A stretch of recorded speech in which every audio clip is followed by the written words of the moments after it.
Aladdin and the Wonderful Lamp.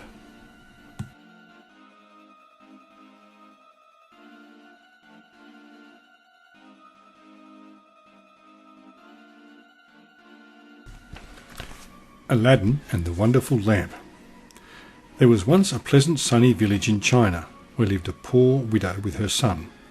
She had to work very hard to make enough to support herself and her little boy.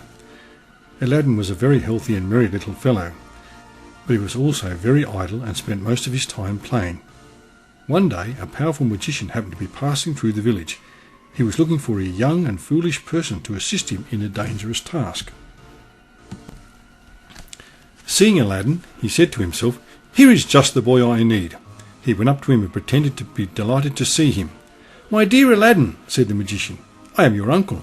I have just returned from a long voyage seeking my fortune, and I am happy to say that I am now very rich. My only other wish was to find my poor nephew and make him happy. Take me to your home." Aladdin ran home as fast as he could to tell the good news to his mother. The poor woman was as pleased as her little son. "We must make a feast to welcome such a great man," she said, "but I have nothing in the house." The magician, who had been following Aladdin, then appeared. "I have everything necessary for our celebration," he said. "Please set the table." Aladdin took from the basket, which his uncle gave him, a snow-white cloth, dishes and cutlery of the finest quality, also meats, fruit and sweetmeats of all kinds. What a wonderful feast they had! Aladdin's uncle told them that he would take him next day to a place where they would find enough gold to buy everything that he or his mother would ever need. "You must live differently now that you are rich," he said. Aladdin was awake very early the next morning and waiting for the magician to arrive. The magician smiled as he said, "I must first show you the riches of the town, and when we return from our journey you shall both leave this poor cottage." Aladdin's mother was a little sad to see her son go, but she was happy to think of their coming fortune.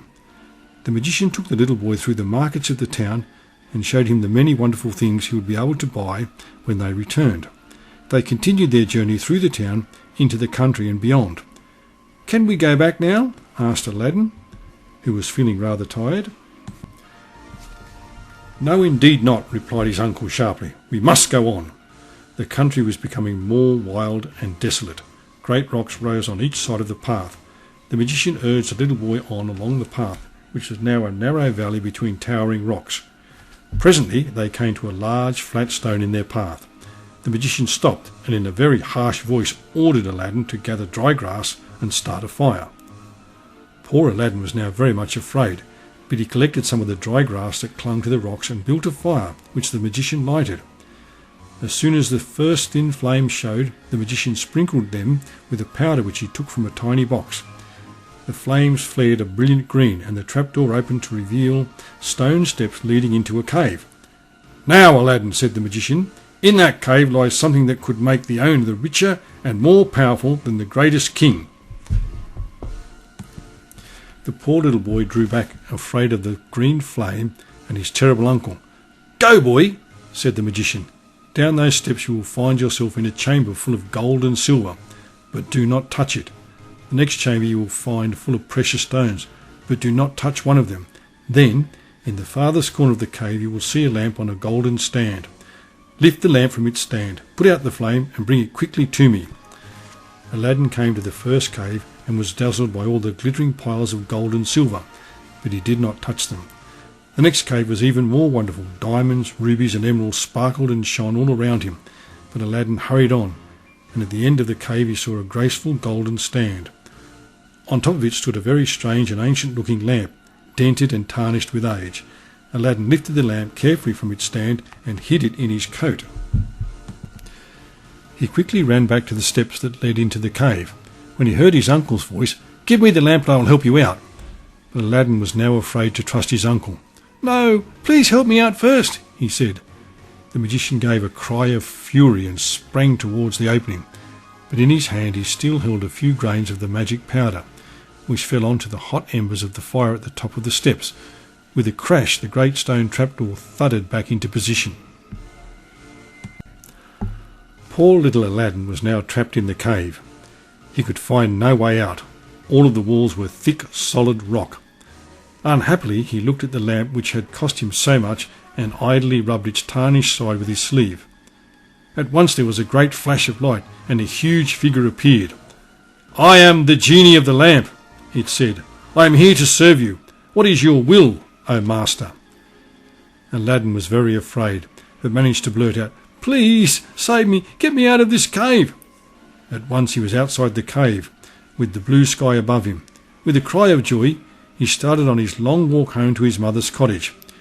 She was overjoyed to see her son at last.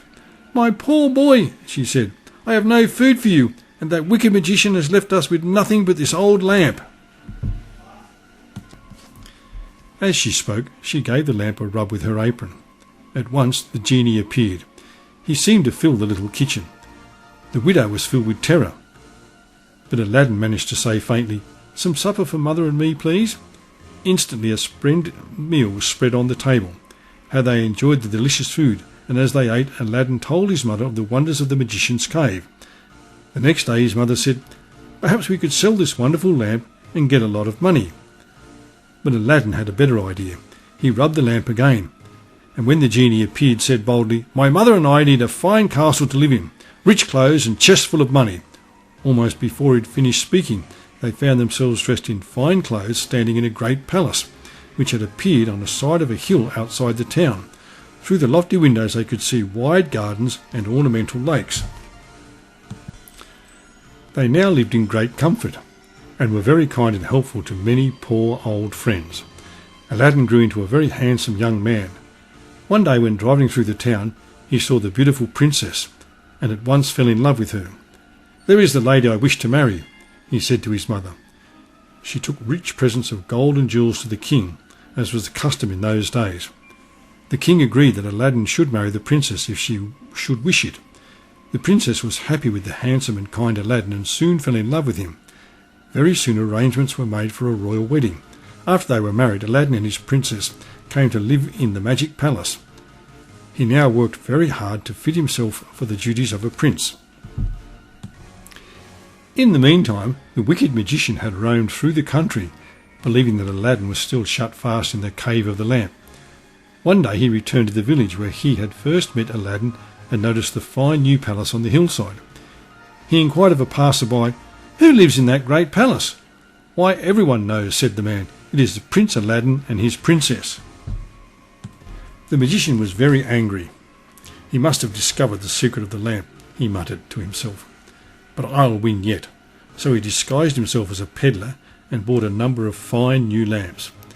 Then he made his way to the palace. Walking under the windows, he called in a loud voice, "New lamps for old, new lamps for old." The princess heard him. "I will have one of those lamps," she thought. "I can give him that old tarnished lamp that stands in Aladdin's room.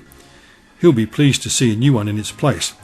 She called out to the magician, "Here, take this old lamp and I will have one of the hanging type." The horrid peddler quickly seized the magic lamp and rubbed it with his sleeve. The genie at once appeared. "Take this palace with all it contains to the tallest mountain in the world," said the magician. At once the princess found herself looking at the valley far below, while the winds blew and the clouds rolled past her window.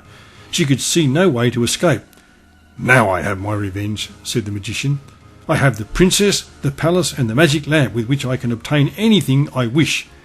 Aladdin, who had been on a visit to the town, was horrified when he returned. Everything had disappeared. "This is the work of the wicked magician," he said to himself angrily. "I must find him."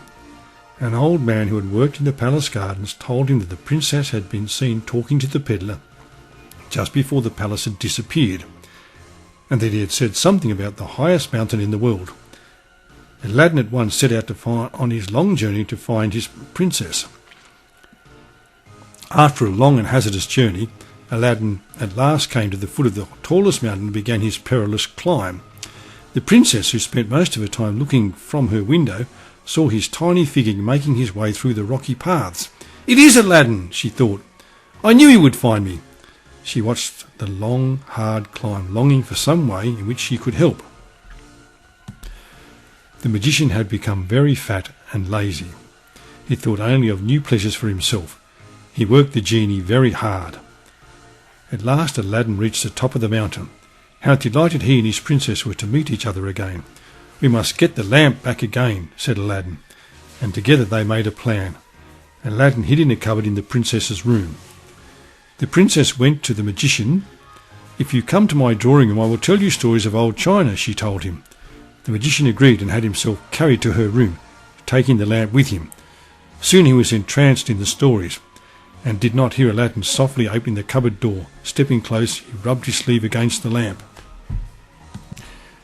The genie appeared and asked Aladdin, "What is your will, O master?"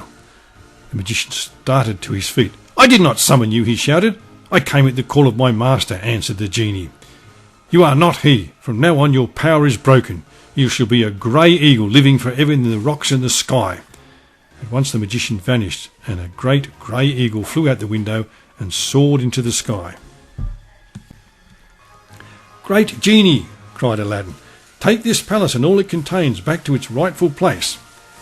Once more they found themselves in their lovely gardens, and Aladdin's mother coming happily to greet them.